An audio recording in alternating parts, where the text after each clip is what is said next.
लेकिन इस दौरान जो एक बड़ी खबर है, जो मजाक नहीं है, वो ये कि इस पूरे फसाने में जिसका जिक्र नहीं था पाकिस्तान का, उस पाकिस्तान को बातचीत में शामिल कर लिया गया है टर्की, इजिप्ट, ओमान के साथ साथ कि अब यूनाइटेड स्टेट्स और साथ साथ ईरान के बीच एक तरह की कोई संधि कराने की कोशिश हो रही है, जिस संधि से ईरान इनकार कर रहा है। दूसरी बड़ी बात कि पाकिस्तान जो भारत का पड़ोसी देश होने के साथ साथ हम उसे तथाकथित दुश्मन देश भी कहते हैं, मोदी जी हमारे खामोश सिर्फ तूफान का नजारा कर रहे हैं दूर से, और उधर हम देख रहे हैं कि पाकिस्तान की सरकार, पाकिस्तान की सेना एक तरह का बड़ा स्टेक होल्डर बन गई है एक ऐसे इवेंट में। मैं इसको इवेंट खासकर जानबूझ के कह रही हूं, एक ऐसी घटना में जो शायद पिछले 10 साल की सबसे महत्वपूर्ण घटना है। मुझे ये बताइए कि क्या जंग खत्म हो चुकी है? इससे पहले कि मैं संधि की बात पर आऊं, इज द वॉर ओवर?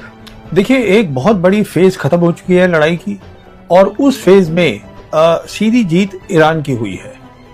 मैं क्यों कह रहा हूं एक बड़ी फेज खत्म हो चुकी है, क्योंकि अगर अभी कुछ बातचीत नहीं हुई तो हम एक खतरनाक फेज में चले जाएंगे। उसमें क्या होगा, ईरान क्या करेगा, स्टेट ऑफ हर्मोज, और ये सब बता चुके हैं कि हम करेंगे, स्टेट ऑफ हर्मोज और रेड सी जो है, पर्शियन गल्फ और रेड सी, वो उसमें पूरा ट्रैफिक बंद कर देंगे।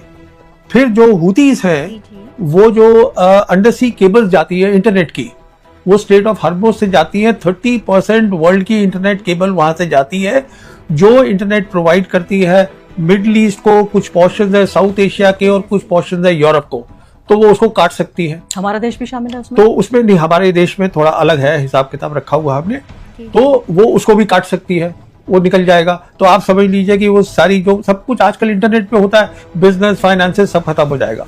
अच्छा, दूसरा क्या होगा, जैसे उन्होंने कहा है, ईरान ने कहा है कि अगर आप हमारी एनर्जी पावर स्टेशन और हमारे डीसैलिनेशन प्लांट्स में मारेंगे तो हम वो सब कुछ यहाँ भी कर देंगे, जीसीसी कंट्रीज में। तो कहने का मतलब ये है, एक तो वहां तबाही होगी, और दूसरा यहाँ पे जो जीसीसी कंट्रीज है उसका इतना नुकसान हो सकता है कि अगले कुछ डेकेड्स तक नॉर्मलसी नहीं आएगी, कुछ दशकों तक नहीं आएगी। हाँ। आपने कहा जंग का एक फेज खत्म हो चुका है, आज भी ईरान में 13 लोग मारे गए हैं। ये कैसी जंग खत्म हुई है जहां 1 दर्जन लोग उस दिन मारे गए, जहां डोनाल्ड ट्रंप कह रहे हैं कि 5 दिनों के लिए हमने जंग को बंद कर दिया है? तो उसका कारण क्या है कि नेतन्याहू ने साफ कहा है कि मैं तय करूंगा जंग कब खत्म होगी, अमेरिका तय नहीं करेगा, वो उन्होंने साफ कह दिया है। तो वो इजराइल जो है वो अपनी जंग खत्म नहीं कर रहा है, ये तय है। इसलिए एक खबर और भी आई है कि 11 कंट्रीज ने अपने सिटीजन को कहा है कि आप इजराइल को छोड़ के चले जाइए, क्योंकि इजराइल पे बहुत बमबारी हो रही है, वहां पर सेंसरशिप है, इसलिए वहां से पता नहीं चल पा रहा है कि हो क्या रहा है। पर इजराइल का मुद्दा ये है कि मुझे किसी तरीके से जंग को बढ़ाते रहना है, खत्म नहीं करना है, क्योंकि उनका इसी जो अकेले वो लड़ाई लड़ नहीं सकते, अगर और लोग जुड़ते जाएंगे तो उनकी ये सोच है कि वो सारी चीज बढ़ जाती है, वो आपस में लोग लड़ेंगे और वो अपने आप को they want to emerge as the number 1 power in the region. और इस दौरान चुनाव भी आ जाएंगे। अब देखिए, वो चुनाव जब लड़ाई होती है ना, तो फिर चुनाव नहीं होते। मैं तो कह रही हूँ फायदा तो यही करना तो यही चाहते हैं। हाँ, वो देखिए, वो दूसरी लेकिन मैं अब बात करना चाहती हूँ बहुत महत्वपूर्ण बात पर, जो बिल्कुल हमने कहा है कि वॉर हमारे घर आ गई है कई तरीके से। पाकिस्तान ये कहाँ से आया, कैसे पाकिस्तान का दखल यहाँ पर हो रहा है? इस पूरी जंग में पाकिस्तान को तो अपने घर के अंदर जो है संभालना मुश्किल हो रहा था। लोग अयतुल्ला अली खामनेई की जब हत्या उनकी की गई तो कॉन्सुलेट को जला दिया गया, यूएन के ऑफिस पे हमला कर दिया गया, एक राइट वाली सिचुएशन हो गई थी। अचानक शांति का मसीहा कैसे बन गया पाकिस्तान? देखिए, ऐसा है कि ऑपरेशन सिंदूर जब हुआ था उसके बाद से, बल्कि मैंने कुछ वीडियो पे इस पे किए थे, पाकिस्तान की जियोपॉलिटिकल प्रोफाइल बढ़ गई थी बहुत ज्यादा। और हुआ ये था कि जैसे आज हम जानते हैं, दुनिया जो है वहां पे 3 बड़ी ताकतें हैं। पाकिस्तान एक इकलौता कंट्री है जिसके रिश्ते तीनों बड़ी ताकतों के साथ नॉर्मल है और अच्छे हैं। चीन के साथ अच्छे हैं बहुत, वो तो है ही है। अमेरिका के साथ उनके रिश्ते बहुत अच्छे हैं। आप देखिएगा कि अमेरिका की जो यूएस कांग्रेस रिपोर्ट आई थी लास्ट ईयर नवंबर की, उसमें साफ लिखा था जो 4 दिन की जंग हुई है हिंदुस्तान और पाकिस्तान के बीच में, उसमें पाकिस्तान की फौज ने अच्छा काम किया है, देखा मैंने रिपोर्ट। और साथ में फिर वो बताते रहे, प्रेसिडेंट ट्रंप भी खुश रहे कि मैंने सीज फायर कराया था, और उसको क्रेडिट भी दे रहे थे वो, तो वो भी बड़े खुश है। उन्होंने भी एक रोल दे दिया था इनको वेस्ट एशिया के अंदर जहां भी जंग चल रही है। अच्छा, रशिया भी उनके साथ क्लोज रिलेशन करना चाहता है। कहने का मतलब ये है कि तीनों बड़ी ताकतें उनके साथ उनके रिश्ते बहुत अच्छे हैं। और फिर जैसे हम जानते हैं, पिछले साल उन्होंने एक संधि करी थी सऊदी अरेबिया के साथ, which is the strategic defense partnership बिल्कुल, agreement that they बिल्कुल। had done with the Saudis। अच्छा, उसके बाद क्या है, ये इन्होंने शुरू से तालमेल रखा। 28 फरवरी को जब जंग शुरू हुई है तो army chief field marshal Asif Munir, prime minister उनका और विदेश मंत्री वो तालमेल रख रहे थे ईरान के साथ भी, और सऊदीज के साथ तो है ही, बाकी और ताकतों के साथ भी। ये जो 4 ताकतें इकट्ठी हो गई, जो कि उसमें शामिल हैं आपके इजिप्ट हैं, इजिप्ट अरब लीग का वो इकट्ठा कर सकते हैं, फिर ओमान है वो जीसीसी कंट्रीज के हैं, फिर टर्की है उनकी अपनी एम्बिशन है पर वो खिलाफ हैं इजराइल के, और फिर पाकिस्तान है, ये चारों हो गए। फिर आप देखिएगा कि संडे को खबर आई 22 मार्च को कि आसिफ मुनीर की बात टेलीफोन पे ट्रंप से हो गई। उसके बाद 2 दिन के बाद 24 को मोदी जी की हुई है, उसके बाद नहीं, मोदी जी की हुई है। नहीं, वो अलग है, पहले ये हाँ, कहानी खत्म कर ले। तो ये कहानी क्या है, उन्होंने रिट्वीट किया उसको। हाँ, उसके बाद क्या हुआ, 2 दिन के बाद जो उनके प्रधानमंत्री हैं उन्होंने लिख दिया कि अगर तैयार हैं ईरान और अमेरिका तो हम अपनी जो है Pakistan can be the host country, यहाँ बातचीत हो सकती है। और 1 घंटे के अंदर डोनाल्ड ट्रंप ने उसको रीट्वीट कर दिया। तो ये चीजें शुरू हुई हैं ऑपरेशन सिंदूर के बाद। ऑपरेशन सिंदूर में हमारा जो रहा, जो नहीं करना चाहिए था, और मैं उस शुरू से कह रहा था, इसलिए नहीं करना चाहिए था कि मुझे कोई परेशानी है, इनकी प्रोफाइल बड़ी है, मुझे उससे कोई परेशानी नहीं है। मुझे परेशानी है कि हमको दोनों मुल्कों को साथ रहना है, पर वो एक अलग कहानी है। पर ये सारी बात वहां से शुरू हुई है।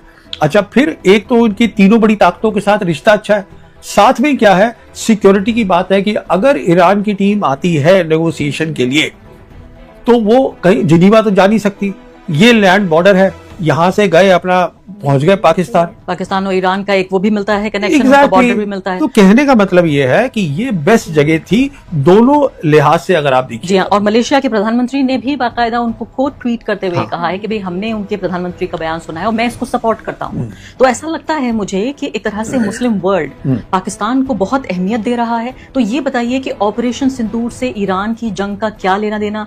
आपने एक बार ये कनेक्शन बताया था कि ऑपरेशन सिंदूर नहीं होता तो सऊदी अरब के साथ ये डील नहीं होती और सऊदी अरब और पाकिस्तान इतने नजदीक नहीं आते। यहाँ पर कई वेस्टर्न अखबार हैं जो लिख रहे हैं कि पाकिस्तान को ये रोल दिलाने में अमेरिका के साथ उनकी जो कुर्बत है, जो नजदीकी है, वो तो शामिल है ही यूएस की, लेकिन सऊदी अरब ने कहा कि भाई हमारे भाई पाकिस्तान को बुला लीजिए। ये सही बात है? देखिए, सऊदी अरब जो है वो इस समय है दूसरी तरफ, वो है अमेरिका के साथ। पर सऊदी अरब का जो रिश्ता है, अभी तो इनका अग्रीमेंट हुआ है पर ये तो बहुत पुराना है, सऊदीज का और पाकिस्तानियों का कोई नया तो है नहीं। अच्छा, अभी साथ में क्या है कि क्योंकि ऑपरेशन सिंदूर में जियोपॉलिटिकल प्रोफाइल बढ़ी, और देखिए तालमेल रखने में पाकिस्तानी बहुत अच्छे हैं। जैसे हमने देखा कि जब उनको मौका मिला, जब सीज फायर की बात आई तो उन्होंने फौरन क्रेडिट दे दिया प्रेसिडेंट ट्रंप को कि हाँ आपने सीज फायर कराया है। तो वो तालमेल भी अपना अच्छा रख लेते हैं सब लोगों के साथ। तो और फिर न्यूक्लियर वेपन स्टेट है, मुस्लिम कंट्री है, मिलिट्री पावर में भी ताकत है। आप तो बड़ी अच्छी बात कह रहे हैं कि चापलूसी अगर कर दें डोनाल्ड ट्रंप की तो आप कह रहे हैं तालमेल कह रहे हैं। आपने मुझसे पिछले इंटरव्यू में जब मैंने कहा कि भाई मोदी जी ये नहीं कह रहे हैं कि खामनेई की हत्या कर दी, या जब तेल खरीदने के लिए हमें इजाजत दे दी रूस से, तो आप कह रहे हैं मोदी जी गुलाम बन गए। मोदी जी झुकेंगे तो आप कहेंगे गुलाम बन गए, अगर नहीं झुक रहे हैं तो आप कह रहे हैं रिश्ते बनाने। ना, आप इस बात को थोड़ा समझिएगा। डोनाल्ड ट्रंप है, उनको ना तो कोई स्ट्रैटेजी आती है, ना उनको जियोपॉलिटिक्स समझ में आती है, ना मिलिट्री समझ में आती है। He is a deal maker, उसको अपनी तारीफ चाहिए, और प्रेसिडेंट है अमेरिका के। तो अगर उसने सीज फायर में काम किया है, जो कि किया है, ये भी नहीं है कि पाकिस्तानी झूठ में उनकी तारीफ कर रहे हैं, उन्होंने किया है। इनफैक्ट आप याद करिएगा जब ऑपरेशन सिंदूर हुआ था तो उन्होंने सबसे पहले ट्वीट किया था कि दोनों लोग जो है वो तैयार हो गए हैं, मतलब अब ये हो गया है, सीज फायर हो गई है, उसी दिन हुआ। बिल्कुल, तो उनका रोल तो था ही उसमें। नहीं तो आप चाहते हैं कि मोदी जी इस बात को स्वीकार कर लें भारत की जनता के सामने, वो वक्त निकल गया, ग्लोबल ऑडियंस के सामने, और चुनाव हार जाएं यहाँ पर। अरे देखिए, वो एक अलग कहानी है। आप चुनाव इज अ सेपरेट थिंग, पर उसका वो वक्त निकल चुका है। हमारे जो है रिश्ते जो है अमेरिका के साथ जो है वो डोनाल्ड ट्रंप पर्सनली खुश नहीं है। आपने पिछले 15 मिनट में 3 बार बोला है कि जियोपॉलिटिकल प्रोफाइल पाकिस्तान का बेहतर हुआ है। मुझे आसान शब्दों में समझाइए क्या मतलब है इस बात का? जी, इसका मतलब ये हुआ कि आज जो है वो 4 दिन की लड़ाई के बाद कि दुनिया बदल रही है। एक ऑर्डर जो था, जो यूनिपोलर वर्ल्ड होती थी, जहां अमेरिका सुपर पावर होता था, अमेरिका तय करता था कि कैसे रूल्स बनेंगे, इंस्टीट्यूशंस क्या होंगी, तो उनके रूल चलते थे। अब दुनिया जो है वो मल्टीपोलर हो गई है और उसमें 3 बड़ी ताकतें आ गई हैं। तो अभी क्या हो रहा है कि अब वो रूल खत्म हो रहे हैं, अब नए रूल बनने हैं। जब एक वर्ल्ड ऑर्डर खत्म होता है और दूसरा शुरू होता है तो मिलिट्री ताकत की अहमियत होती है, क्योंकि रूल टूट रहे हैं। इसका मतलब है और खुली छूट मिल रही है सब मुल्कों को, तो उनकी जो अंदर की रंजिश है, प्रॉब्लम्स है, मिलिट्री पावर बहुत इंपॉर्टेंट बन जाती है। अच्छा, ऑपरेशन सिंदूर के अंदर अमेरिका ने यह तय किया है कि पाकिस्तान ने अच्छा काम किया है, बेहतर किया है इंडिया से। हमारा अपना नैरेटिव है, पर अमेरिका ने यह तय करा है, और अमेरिका जो है 3 में से एक बड़ी ताकत भी है। तो यहाँ बात ये हो रही थी कि ये जंग दुनिया को तबाह करेगी, अब बात ये हो रही है कि ये जंग दुनिया को नई शक्ल दे रही है। न्यू वर्ल्ड ऑर्डर को अगर मैं हिंदी में ट्रांसलेट करूं तो हमें नई दुनिया मिल रही है, नई दुनिया या दुनिया की नई तरतीब मिल रही है।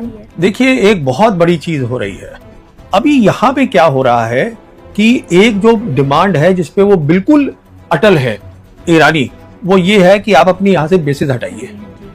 तो जो बेसिस थी अमेरिका की, जब यूनिपोलर वर्ल्ड थी, जो हिफाजत दे रही थी इन सब जीसीसी कंट्रीज को, आज उनके लिए खतरा बन गई है। तो अभी क्या होगा, वो हटेंगे ये बेसिस? अब उनकी डिमांड है ये, वो कहते हैं हम बात नहीं करते इसके बिना। अच्छा, इससे क्या होगा अगर ये हटेंगी, जो कि हटेंगी। आप कह रहे हैं बेसिस हटेंगे। हाँ, तो मुझे लगता है आप पहले सिक्योरिटी एक्सपर्ट होंगे जो इतने एक डेफिनेटिव एक टोन के साथ। आगे सुनिए आप बात। तो एक तो उनकी ताकत ये थी, अब जितने भी हैं इनके अपने एलाइज हैं, साउथ कोरिया है, जापान है, अब वो सब सोचेंगे कि अगर भाई ये खतरा हमारे लिए बन रहे हैं तो हमें अपनी ताकत खुद बढ़ानी है, मिलिट्री ताकत। they'll get militarized। तो सब कुछ बदल गया। तो अच्छी बात है। नहीं, कहने का मतलब यह है एक ऑर्डर खत्म हो रहा है। बात अच्छी की नहीं है। अमेरिका की जो 2 ताकतें हैं, एक तो उनकी मिलिट्री ताकत थी, दूसरी ताकत है उनकी की जो डॉलर है वो रिजर्व करेंसी है दुनिया की। वो कैसे था? वो ऐसे बना कि 1974 में अमेरिका ने ये एक संधि करी सऊदी अरेबिया के साथ। उसके बाद फिर जीसीसी कंट्रीज आई और ओपेक कंट्री आई। तो डील क्या करी गई कि आप जो अपना तेल है, ऑयल एंड गैस, उसको आप अमेरिकन डॉलर्स में बेचिएगा।